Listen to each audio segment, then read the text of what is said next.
Hi, I'm Denise Bean, and I'm the Youth Services Librarian for the Iowa Library for the Blind and Print Disabled. It is a pleasure to send with you some great ideas that you can use that are not only usable with some of the materials you already have, they're accessible, plus you learn a few ideas for you to use as well.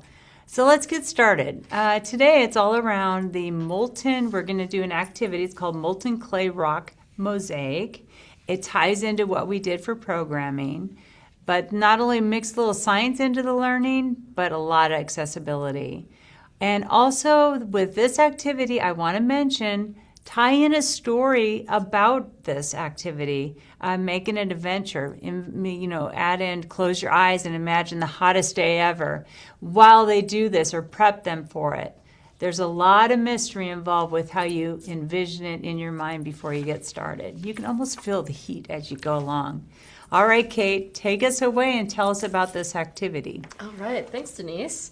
So with these molten rock mosaics, the way we explained it and kind of brought in the whole science of magma and lava in the earth and in volcanoes is that we take all of these different materials and we mix them together and combine them to create something totally new, like rock and metals do inside of volcanoes and in the earth. Oh, yeah.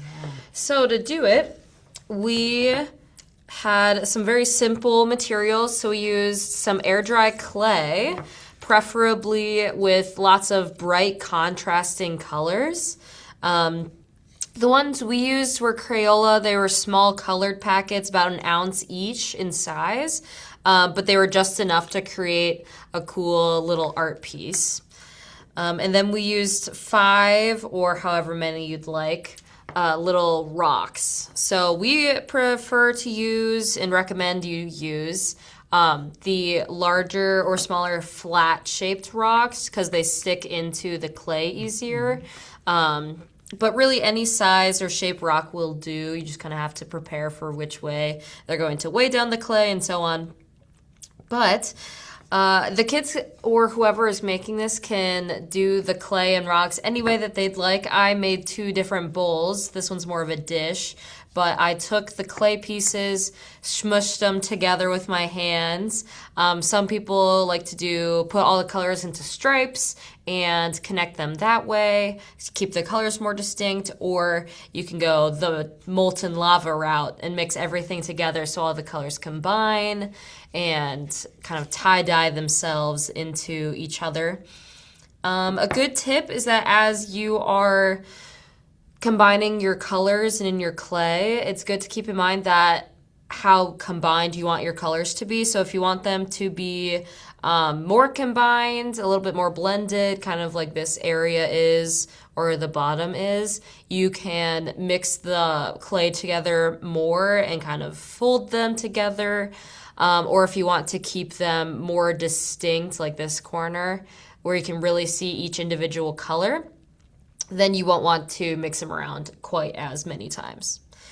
But yeah, you can make bowls like this, or a dish, or a big flat piece. You can put waves in it, all that good stuff. So I wanted to add and suggest for individual, add a little sand into parts of this too for added texture in one of the styles.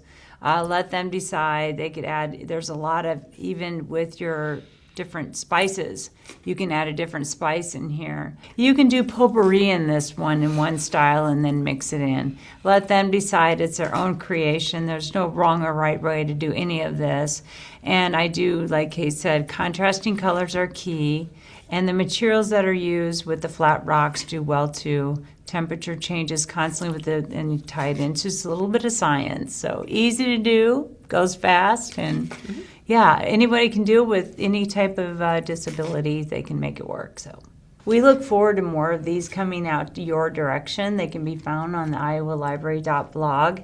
To watch additional versions throughout the summer of this program, you can jump right in and go to the iowalibrary.blog youth programs, and they will be located under the Unearth a Story 2026 summer reading program videos, and watch them there.